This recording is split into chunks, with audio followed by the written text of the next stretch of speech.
Hoy vamos a desenterrar uno de los misterios más fascinantes del antiguo Egipto. Una historia que mezcla poder, religión, un tesoro increíble y una supuesta maldición. Vamos a hablar de la verdadera historia de Tutankamón, el faraón Nino. Muchos conocen su nombre por su famosa máscara dorada y los tesoros de su tumba.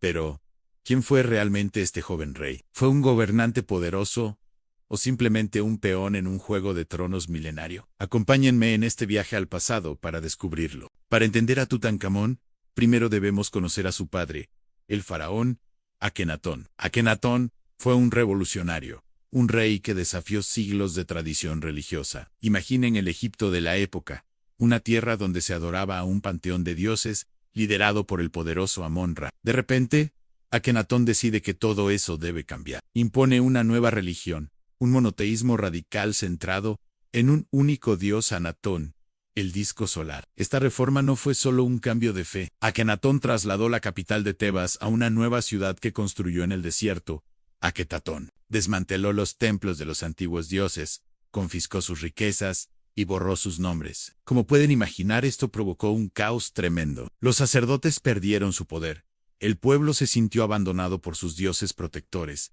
y la estabilidad del reino se tambaleó. En medio de esta agitación religiosa, alrededor del año 1341 a.C., nació un príncipe llamado Tutankamón, que significa la imagen viva de Atón. Sí, nuestro futuro Tutankamón nació bajo la sombra de la herejía de su padre. Su infancia transcurrió en la nueva capital, inmerso en el culto a Atón, lejos de las tradiciones que habían definido a Egipto durante milenios. Pero este mundo estaba a punto de derrumbarse. Tras la muerte de Akenatón, Egipto quedó en un estado de confusión. Hubo un breve y oscuro periodo con uno o dos gobernantes, de los que apenas sabemos nada. Finalmente, con tan solo 9 años, el joven Tutankamón ascendió al trono, un niño al mando de un imperio en crisis.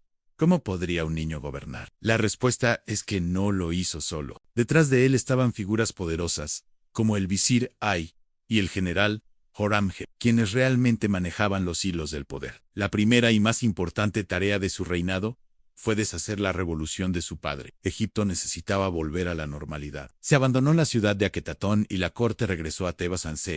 Reabrieron los templos de los antiguos dioses y se restauró el culto a Amón-Ra. Como símbolo de este cambio radical, el joven faraón cambió su propio nombre. Tutankamón se convirtió en Tutankamón, la imagen viva de Amón. Su esposa, Angesempatón, que además era su medio hermana, también cambió su nombre a Angesenamón. Este tipo de matrimonios entre parientes cercanos era común en la realeza egipcia, una forma de mantener la pureza de la sangre divina. Así, el reinado de Tutankamón fue, en esencia, un reinado de restauración. Su principal legado no fueron grandes conquistas ni monumentos espectaculares, sino devolver a Egipto su estabilidad religiosa y social. Fue el faraón que curó las heridas abiertas por su padre, el hereje. Sin embargo, su tiempo en el trono fue trágicamente corto. Gobernó durante aproximadamente 9 o 10 años y murió con tan solo 18 o 19 años. Su muerte tan joven ha sido uno de los grandes enigmas de la egiptología. ¿Qué le pasó al faraón niño? Durante décadas, las teorías han sido muchas y muy variadas. Una de las primeras sugería el asesinato. Un golpe en la parte posterior del cráneo, observado en las primeras radiografías de su momia, alimentó la idea de que fue víctima de una conspiración, quizás orquestada por sus ambiciosos consejeros Ay o Horemheb, quienes finalmente lo sucedieron en el trono. Sin embargo, estudios más recientes con tecnología de tomografía computarizada han demostrado que ese agujero probablemente se hizo durante el proceso de momificación para extraer el cerebro.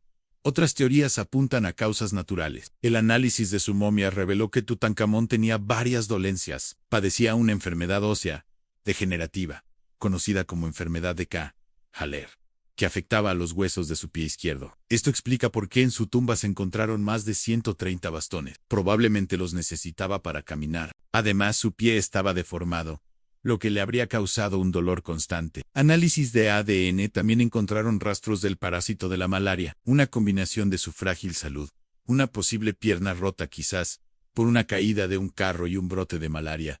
Podría haber sido una mezcla fatal para el joven rey. La imagen que emerge no es la de un faraón guerrero, sino la de un joven frágil con una salud delicada. La causa exacta de su muerte sigue siendo un debate, pero la evidencia actual se inclina más hacia una combinación de enfermedad y un accidente, en lugar de un asesinato. Tras su prematura muerte, Tutankamón fue enterrado en el Valle de los Reyes, la necrópolis de los faraones, pero su tumba no era grandiosa. De hecho, era pequeña para un rey, lo que sugiere que su muerte fue inesperada y tuvieron que improvisar un lugar de descanso. Y aquí es donde la historia de Tutankamón da un giro espectacular. Durante más de 3.0 años, su nombre se desvaneció en la historia. Sus sucesores intentaron borrar su memoria y la de su padre, Akenatón. Parecía destinado a ser solo una nota a pie de página en la larga lista de faraones egipcios. Pero todo cambió en el siglo XX, gracias a la obsesión de un arqueólogo británico llamado Howard Carter. Carter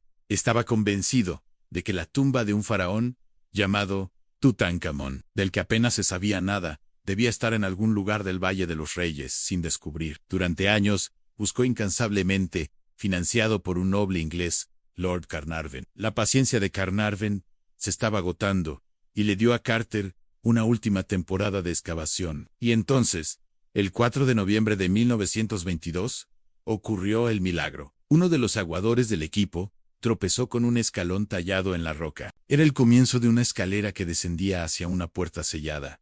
El corazón de Carter debió latir a 1000 por hora. ¿Sería esta la tumba que tanto había buscado? ¿Y estaría intacta? El 26 de noviembre, después de despejar el pasillo, Carter, con Lord Carnarvon a su lado, hizo un pequeño agujero en la esquina superior de la puerta, sostuvo una vela y miró dentro. Carnarvon, impaciente, preguntó, ¿puedes ver algo? Y Carter pronunció las famosas palabras, sí, cosas maravillosas. Lo que encontraron fue más allá de cualquier sueño. La tumba de Tutankamón era un tesoro. A diferencia de casi todas las demás tumbas reales que habían sido saqueadas en la antigüedad, la suya estaba prácticamente intacta. Contenía más de 5.0 objetos ancarros de guerra dorados, tronos, joyas, estatuas, armas, ropa e incluso comida y vino para el más allá. Y en la cámara funeraria encontraron el sarcófago de cuarcita que contenía 3 ataúdes anidados, uno dentro del otro. El último, de oro macizo, guardaba la momia del joven rey, con su rostro cubierto por la icónica máscara funeraria de oro y lapislázuli. El descubrimiento fue una sensación mundial. Abrió una ventana sin precedentes a la vida y la muerte en el antiguo Egipto. Nos mostró el increíble nivel de artesanía y la riqueza de la corte faraónica. Tutankamón, el rey olvidado, se convirtió de la noche a la mañana en el faraón más famoso de todos los tiempos, no por su reinado, sino por su muerte y el increíble tesoro que se llevó a la otra vida. Pero con la fama también llegó el mito. Poco después del descubrimiento, una serie de muertes extrañas y repentinas entre las personas relacionadas con la excavación dieron origen a una leyenda que ha perdurado hasta hoy, aún la maldición del faraón. Todo comenzó con la muerte de Lord Carnarvon, el mecenas de la expedición. Unos meses después de abrir la tumba, murió en el Cairo por una infección, aparentemente causada por la picadura de un mosquito que se infectó al afeitarse. La prensa sensacionalista de la época no tardó en conectar su muerte con la profanación de la tumba sagrada. Se dijo que en el momento exacto de su muerte, hubo un apagón en toda la ciudad de El Cairo, y que, a miles de kilómetros en Inglaterra, su perro aulló y murió. La leyenda creció con cada nueva muerte. El financiero, George Hay Gould, que visitó la tumba, murió de neumonía poco después. El radiólogo que examinó la momia, Sir Archibald Douglas Wright, también falleció. El hermano de Carnarvon, Aubrey Herbert, y otros visitantes y miembros del equipo también murieron en los años siguientes. Los periódicos hablaban de una inscripción en la tumba que decía: «La muerte golpeará con su tridente a aquel que turbe el sueño del faraón». El problema es que esa inscripción nunca existió. Entonces, ¿hay alguna verdad en la maldición? La respuesta científica es no. Un estudio analizó las tasas de supervivencia de las 44 personas occidentales presentes cuando se abrió la tumba y no encontró diferencias significativas con un grupo de control. La mayoría vivió una vida larga. El propio Howard Carter, el principal culpable de perturbar el sueño del faraón, vivió 17 años más, muriendo a los 64 años. Las muertes que alimentaron el mito pueden explicarse por causas naturales. En la década de 1920, la medicina no era tan avanzada. Lord Carnarvon tenía una salud frágil. Otros murieron por causas comunes de la época. También se ha sugerido que en la tumba, sellada durante 3.0 años, Podrían haber crecido esporas de hongos o bacterias tóxicas que afectaran a personas con sistemas inmunitarios debilitados. Pero, en última instancia, la maldición parece ser un producto de la fascinación pública, la superstición y el periodismo sensacionalista. Así que, la verdadera historia de Tutankamón es la de un niño que se convirtió en rey en un momento de crisis, cuyo principal logro fue restaurar el orden en su país. Un joven con una salud frágil que murió prematuramente y fue rápidamente olvidado, pero el destino le tenía reservado un segundo acto. Gracias al descubrimiento de su tumba intacta, se convirtió en un ícono inmortal, un símbolo del esplendor del antiguo Egipto y una puerta de entrada para que millones de personas se enamoren de esta fascinante civilización. Su fama no proviene de su vida, sino del extraordinario legado que dejó tras su muerte. Espero que hayan disfrutado de este viaje a las arenas del tiempo. La historia de Tutankamón nos recuerda que a veces los personajes más inesperados son los que dejan la huella más profunda en la historia. Muchas gracias por acompañarnos. Si les ha gustado el video, no olviden darle a me gusta, compartirlo y suscribirse al canal @HysteriCanal en 1 minute para no perderse nuestras próximas aventuras históricas.